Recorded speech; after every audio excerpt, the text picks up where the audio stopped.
आप सबों को प्रेम भरा नमस्कार मित्रों। सत्यवचन कार्यक्रम में आप सबका एक बार फिर से हार्दिक अभिनंदन है। हम इस कार्यक्रम में मोक्ष या उद्धार के संदर्भ में इन दिनों बाइबल से गलातियों नामक पुस्तक से विस्तार पूर्वक अध्ययन कर रहे हैं। परमेश्वर ने संपूर्ण मानव जाति के उद्धार के लिए यीशु मसीह के बलिदान के द्वारा उद्धार के कार्य को पूरा कर दिया है, लेकिन इसके संदर्भ में यहूदी एवं गैर यहूदी विश्वासियों के बीच मूलभूत शिक्षा के प्रति स्पष्टता नहीं थी।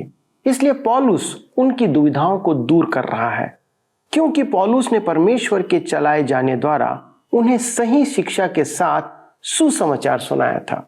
लेकिन समय के अंतर में लोगों ने उसमें अपने विचारों को जोड़ दिया जो मूसा की व्यवस्था से संबंधित था और उचित या सही नहीं था।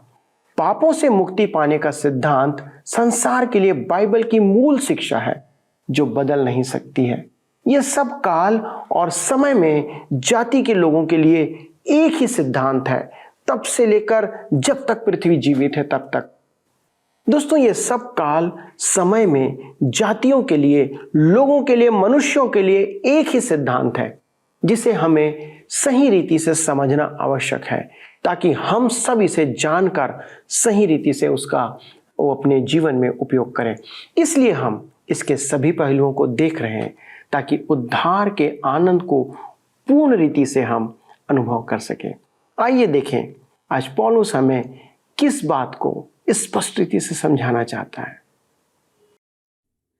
मेरे मित्रों, आइए आज हम अपने अध्ययन में आगे बढ़ें और गलातियों की पत्री 5 अध्याय उसके 3 पद को पढ़ें। यहाँ पर इस प्रकार से लिखा है, फिर भी मैं हर एक खतना कराने वालों को जताए देता हूँ कि उसे सारी व्यवस्था माननी पड़ेगी। आप व्यवस्था से केवल अपनी इच्छा की बातें नहीं कर सकते, आप उसमें व्यक्त दंड और अन्य अनेक बातों को अनदेखा नहीं कर सकते। या तो आप संपूर्ण व्यवस्था का पालन करें या किसी का भी नहीं। मैं प्रसन्न हूँ कि मैं व्यवस्था के अधीन नहीं, मुझे मसीह में स्वतंत्रता प्राप्त है। मैं स्वीकार करता हूँ कि उसे सदा प्रसन्न रखने में मुझे समस्या होती है, परंतु वही एकमात्र है जिसे मैं प्रसन्न करने का प्रयास करता हूँ। मैं किसी भी विधि विधान का पालन नहीं करता हूँ। मैं हर एक खतना कराने वाले को जताए देता हूँ कि उसे सारी व्यवस्था माननी पड़ेगी। तब वह आगे कहता है, गलातियों की पत्री 5 अध्याय उसके 4 पद में लिखा है, तुम जो व्यवस्था के द्वारा धर्मी ठहरना चाहते हो, मसीह से अलग और अनुग्रह से गिर गए हो। मेरे मित्रों, यदि आप मसीह में विश्वास के द्वारा उद्धार पा चुके हैं तो व्यवस्था पालन के निम्न स्तरीय जीवन के कारण आप अनुग्रह से वंचित हैं। यही अनुग्रह से गिर गए का वास्तविक अर्थ है। मैंने एक बार अपने अध्ययन काल से गिरना एक धर्म शिक्षा है जिस पर मेथोडिस्ट कलीसिया विश्वास करती है और प्रेस्बिटेरियन कलीसिया पालन करती है। अनुग्रह से गिरने का अर्थ यह नहीं कि पाप में गिरना या व्यवहार की निरंकुशता, कि आपका उद्धार छीन लिया जाए और आपको नए सिरे से उद्धार पाना पड़े। ऐसा कहीं भी नहीं लिखा है।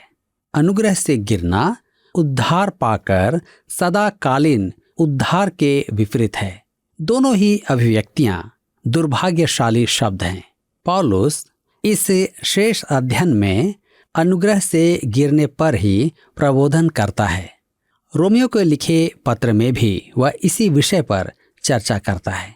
रोमियो की पत्री में वह मनुष्य के संपूर्ण खालीपन की चर्चा करने से आरंभ करता है। धार्मिकता से रहित, पूर्ण रूपेण भ्रष्ट, सड़े हुए फल के समान किसी काम का नहीं मनुष्य परमेश्वर के समक्ष एक पापी है।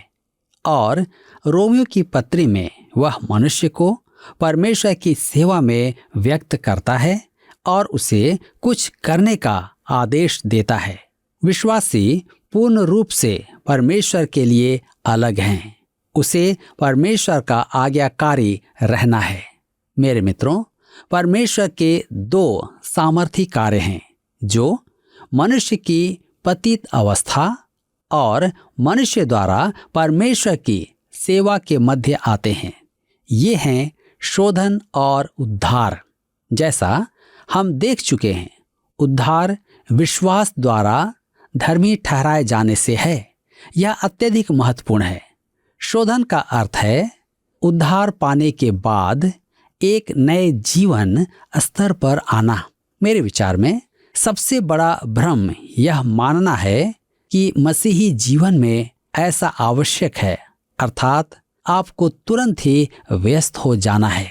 आरंभिक कलीसिया अपने जीवन शैली के संबंध में बहुत चिंतित रहती थी, क्योंकि उनका जीवन संसार में मसीह की गवाही थी। जी हाँ, आज संसार कलीसिया को देखकर अनदेखा करती है, क्योंकि हम बहुत व्यस्त हैं, दीमकों के समान व्यस्त हैं। हमारा जीवन हमारी गवाही को सहारा नहीं देता है। भलाई करने पर ध्यान केंद्रित करने की अपेक्षा हमें भला जीवन जीना आवश्यक है। यदि हम मसीह को प्रसन्न करते हैं तो हमारे काम स्वयं भले हो जाते हैं। मेरे विचार में गलातिया प्रदेश और रोम की कलीसियाओं को लिखे पत्रों में अन्य किसी बात की अपेक्षा शोधन पर सबसे अधिक चर्चा की गई है। अब प्रश्न यह है कि परमेश्वर एक उद्धार प्राप्त पापी को भला कैसे बनाता है? उसे नया स्वभाव प्रदान करके।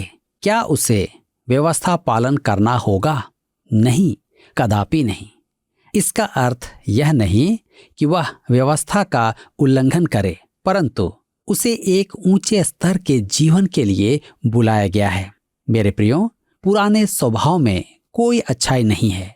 पौलुस को इसका बोध हो गया था और उसने अपने अनुभव से यह भी जान लिया कि नए स्वभाव में अपना सामर्थ्य नहीं है।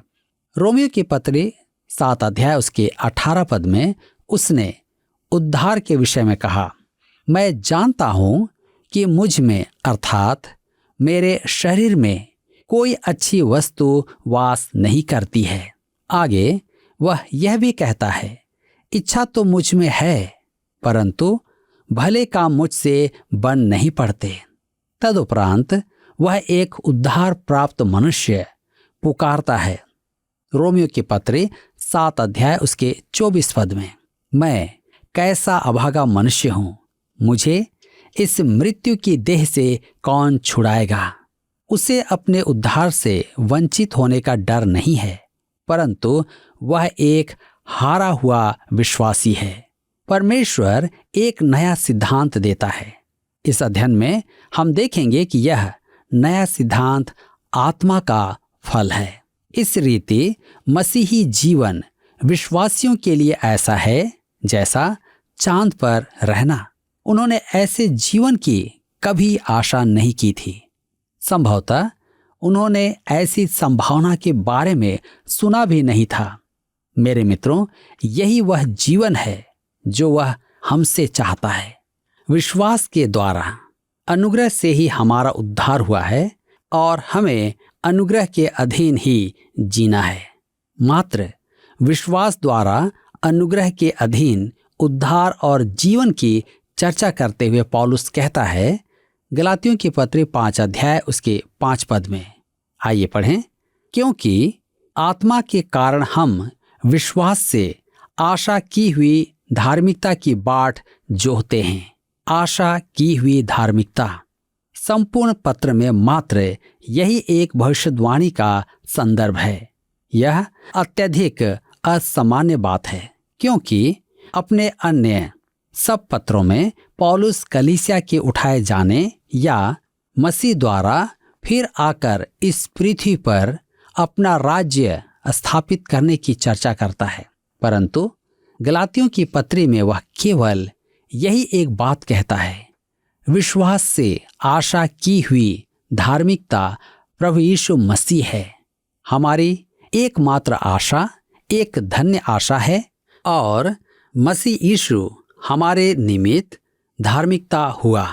मेरे मित्रों, जैसा मैं पहले कह चुका हूं कि गलातियों की पत्री मार्टिन लूथर के लिए अत्यधिक महत्व रखती थी, वरन अन्य धर्म सुधारकों में भी इसका महान महत्व था। मुझे पूरा विश्वास है कि यह भी एक कारण है कि उन्होंने भविष्यवाणी पर बहुत कम समय ध्यान दिया, और मेरे विचार में आरंभिक कलीसिया ने जो लिखा उसके बाद 20वीं शताब्दी तक भविष्यवाणी का विकास नहीं हुआ है, परंतु इस 20वीं शताब्दी में भविष्यवाणी का अद्भुत विकास हुआ है। बाइबल संबंधित संस्थान संभवतः इस अभियान के आरंभिक चरण थे। तदुपरांत 2-3 सेमिनरियों ने सहस्त्र वर्ष के पूर्व की स्थिति पर चर्चा आरंभ की, जिसके कारण अन्यों को भविष्यवाणी के अध्ययन के लिए विवश होना पड़ा। सच तो यह है कि सहस्त्र वर्ष राज्य के मतधारक वे ही हैं जो सहस्त्र वर्ष के उत्तर काल के मतधारक थे, जो भविष्यवाणी के अध्ययन हेतु विवश हुए थे। निसंदेह वे प्रेरिताई के युग पश्चात पितरों का संदर्भ देने में बेजोड़ थे। उन्होंने कहा कि अगस्टिन यह कहता था, वह कहता था। निसंदेह उसने कहा था। वह इस पृथ्वी पर प्रभु के राज्य की स्थापना करना चाहता था, अर्थात कलीसिया प्रभु के राज्य की स्थापना करेगी। इस विचार के कारण सहस्त्र वर्ष के उत्तर काल की धारणा का जन्म हुआ, जो गलत धारणा थी। मेरे विचार में हमें अगस्टिन की आलोचना नहीं करना चाहिए, क्योंकि उसके युग में भविष्यवाणी का अध्ययन विकसित नहीं था। उसके युग का सबसे महत्वपूर्ण विषय था मसीह का व्यक्तित्व। जैसे कि उत्तर काल में उत्तर एक महत्वपूर्ण विषय हो गया था। अतः पौलुस के इस पत्र गलातियों की पत्री में भविष्यवाणी का यह एक संक्षिप्त संदर्भ है, क्योंकि उसका ध्यान केंद्र सुसमाचार और विश्वासी जीवन ही है। प्रत्येक में बाइबल की प्राथमिकता पर ध्यान देना महत्वपूर्ण है, और किसी भी युग की चर्चा करते समय उस समय की प्राथमिकता को देखना महत्वपूर्ण होता है। मेरे मित्रों, ऐसा करने पर वचन को गलत समझा जा सकता है और उनकी व्याख्या भी गलत समझी जा सकती है, और उनकी व्याख्या भी गलत हो सकती है। और भविष्यवाणी के संबंध में कलीसिया पितरों का उदाहरण देना ऐसा ही है। अंततः भविष्यवाणी पर प्रेरित पौलुस, पतरस, याकूब, मत्ती, मरकुस और लूका का है। हमें ध्यान देना है कि उन्होंने भविष्यवाणी के संबंध में क्या लिखा है, परंतु गलातियों को पत्र लिखते समय पौलुस कहता है, क्योंकि आत्मा के कारण हम विश्वास से आशा की हुई धार्मिकता की बाट जोहते हैं।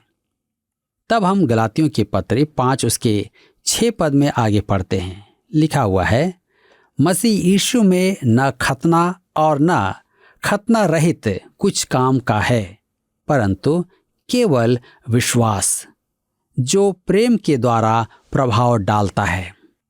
मेरे मित्रों, वैधानिक द्वारा मसीही जीवन उत्पन्न नहीं होता है।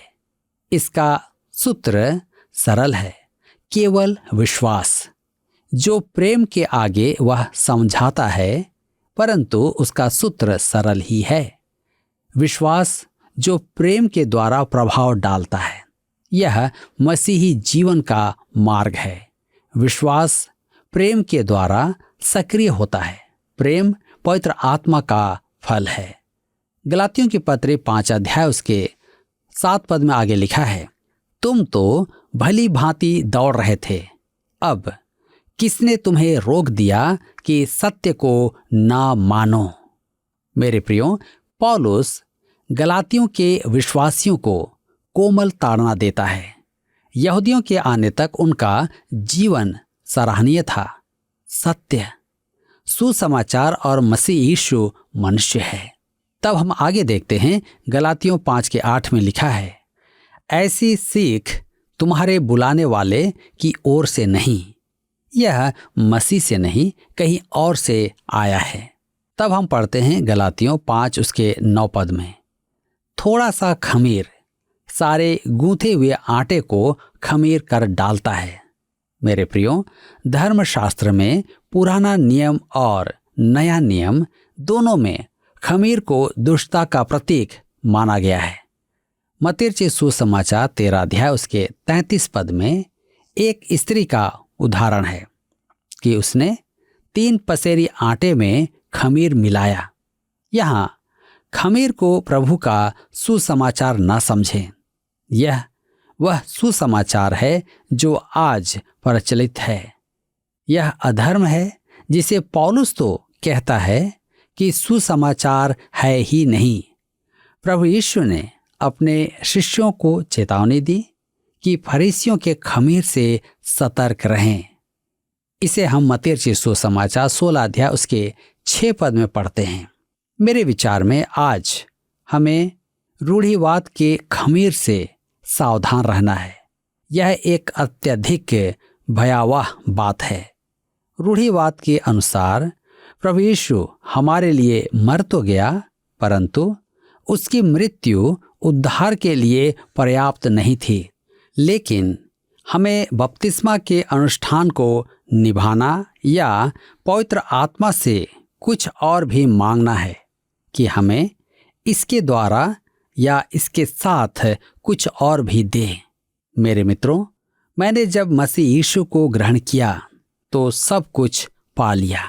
अब मेरे उद्धार प्राप्त करने के बाद के अनुभव हैं, परंतु उनका मेरे उद्धार से कोई संबंध नहीं है।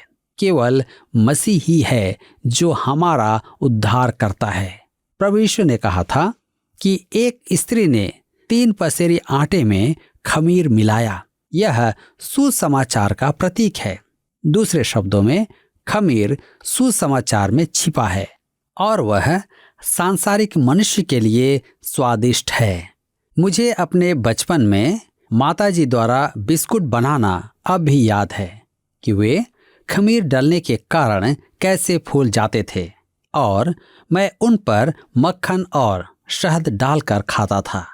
आज सुसमाचार में बहुत अधिक खमीर मिलाया जाता है कि वह स्वादिष्ट हो। सांसारिक मनुष्य को खमीर का भोजन अच्छा लगता है। हमें चेतावनी दी गई है कि ऐसा ना करें। गलातियों के पत्री 5:10 में लिखा है, मैं प्रभु पर तुम्हारे विषय में भरोसा रखता हूं कि तुम्हारा कोई दूसरा विचार ना होगा, परंतु जो तुम्हें घबरा देता है वह कोई क्यों ना हो दंड पाएगा। पौलुस को पूरा विश्वास था कि गलातिया के विश्वासी अंत में यहूदियों की शिक्षा को त्याग देंगे। पौलुस कहता है, मैं प्रभु पर तुम्हारे विषय में भरोसा रखता हूं कि जब तुम जमीन पर पांव रखोगे और तुम्हारा सिर बादलों के बाहर आ जाएगा, तब तुम उस सुसमाचार को पुनः स्वीकार करोगे जो तुम्हें सुनाया गया था, कि तुम्हें यह समझ में आ जाएगा कि यहूदियों की शिक्षा तुम्हारे लिए बाधा का कारण थी और वह खमीर स्वरूप थी। हम गलातियों के पत्र 5:11 में आगे पढ़ते हैं, परंतु हे भाइयों, यदि मैं अब तक खतना का प्रचार करता हूं तो क्यों अब तक सताया जाता हूं? फिर तो क्रूस की ठोकर जाती रही। यह पद महत्वपूर्ण है। पौलुस कहता है, यदि मैं अब तक खतना का प्रचार करता हूं तो क्यों अब तक सताया जाता हूं? सुसमाचार में और कुछ जोड़ दो तो वह स्वीकार किया जाता है। सुसमाचार अपने आप में तो सांसारिक मनुष्य द्वारा स्वीकार नहीं किया जाता है। सुसमाचार का प्रचार कुछ लोगों द्वारा विरोध का सामना करता है। अतः पौलुस कहता है कि यदि वह सुसमाचार में कुछ जोड़ रहा है तो वह सताया क्यों जाता है। आगे कहता है, फिर तो क्रूस की ठोकर जाती रही। सच तो यह है कि मसीह यीशु का क्रूस मनुष्य के घमंड के लिए ठोकर का कारण है। वह मनुष्य का कारण है।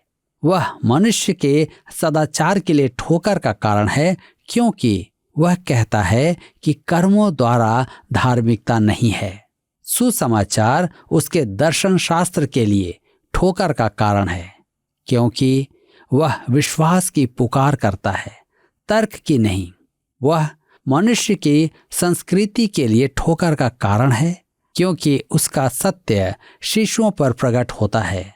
सुसमाचार उसकी जाति के लिए ठोकर का कारण है, क्योंकि वह कंगालों और दीन मनुष्यों का चुनाव करता है। सुसमाचार उसकी संकल्प शक्ति के लिए ठोकर का कारण है, क्योंकि वह शर्त रहित समर्पण की खोज करता है। सुसमाचार उसके घमंड के लिए ठोकर का कारण है, क्योंकि वह मनुष्य के मन के पाप की अति को प्रकट करता है।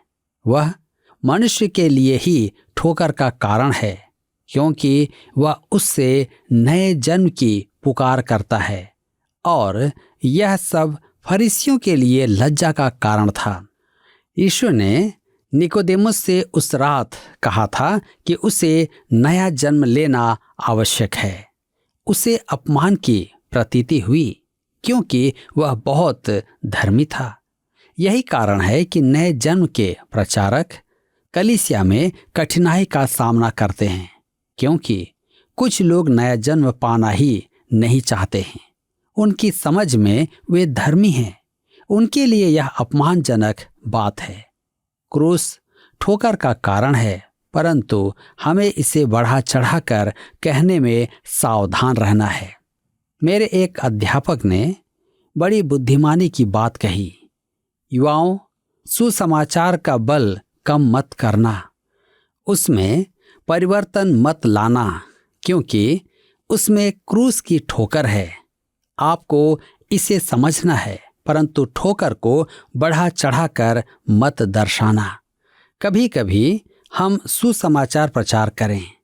मेरी कलीसिया में एक परिवार का विरोध किया गया और वे कलीसिया से अलग हो गए। जिसने उन्हें ठोकर खिलाई थी, उससे मैंने कहा कि हमें किसी का भी विरोध नहीं करना चाहिए। यदि वे किसी बात से ठोकर खाएं तो केवल उस सुसमाचार से जिसका मैं प्रचार करता हूं। न आप न मैं, परंतु सुसमाचार। हम आगे पढ़ते हैं। गलातियों के पत्र 5 अध्याय उसके 12 पद में लिखा है, भला होता कि जो तुम्हें डांवाडोल करते हैं वे अपना अंग ही काट डालते। काश ये यहूदी दूर हो जाते। मेरे मित्रों, आज निश्चय ही हमें इस सुसमाचार को समझने की आवश्यकता है कि आज हम किस सुसमाचार की ओर आगे बढ़ रहे हैं। प्रभु इस वचन के द्वारा आप सबको आशीष दे। पिछले प्रश्न का उत्तर है डी, परमेश्वर का आत्मा। धर्मी ठहरना तो विश्वास पर आधारित है, पर शुद्धिकरण परमेश्वर की आत्मा के द्वारा होता है। आज का प्रश्न है, धर्मशास्त्र में पुराना नियम और नया नियम दोनों में खमीर को खाली स्थान का प्रतीक माना गया है। ए भोजन, बी भलाई, सी दुष्टता, डी सुसमाचार प्रचार। मित्रों, इस प्रश्न का उत्तर हमें कल सुबह 6 बजे से पहले विकल्प ए, बी, सी या डी के साथ अपना नाम, पता, स्थान के साथ 9651433397 पर SMS या व्हाट्सएप करें। सभी विजेताओं को विशेष पुरस्कार प्रदान किए जाएंगे। धन्यवाद। क्या आपको यह कार्यक्रम पसंद आया? अभी हमें एक मिस कॉल करें और आप अगले विजेता हो सकते हैं।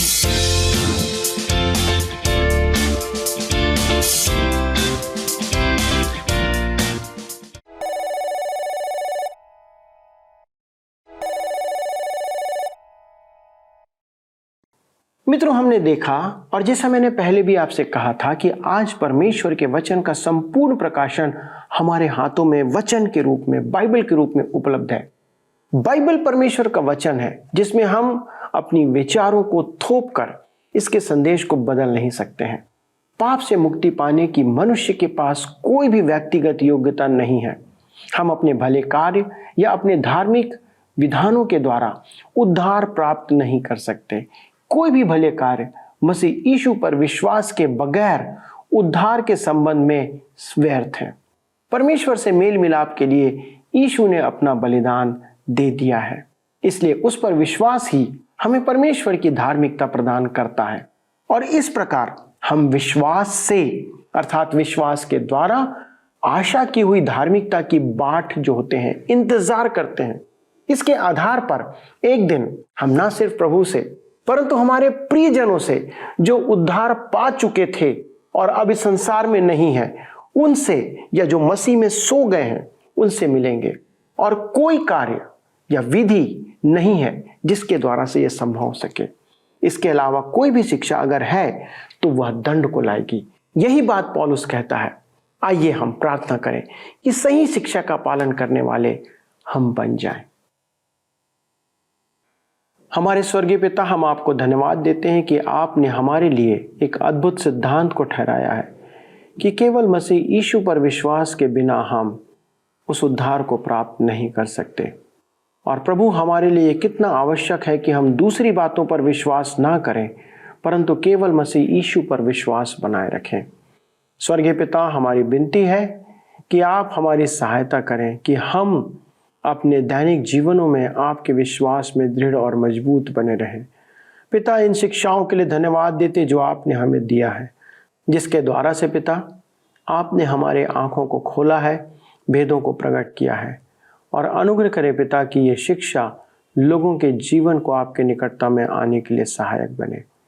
प्रभु, हमारे सारे दर्शकों को आपके पवित्र और सुरक्षित हाथ में रखते हैं। उनके जीवन में आपकी उपस्थिति बनी रहे ऐसी प्रार्थना करते हैं। उनके सब कष्टों और परेशानियों को दूर करें और उन्हें अपनी महिमा प्रकट करें। आदर और महिमा के साथ पिता इस विनती को यीशु नासरी के नाम से मांगते हैं, आमीन। मित्रों, आज का अध्ययन आपको कैसा लगा? कृपया हमें फोन, SMS या पत्र के द्वारा सूचित करें। अगले प्रसारण में इस अध्ययन को आगे बढ़ाएंगे। तब तक जी हाँ, परमेश्वर के साथ चलते रहें और सही रीति से उसके वचन का पालन करते रहें। धन्यवाद।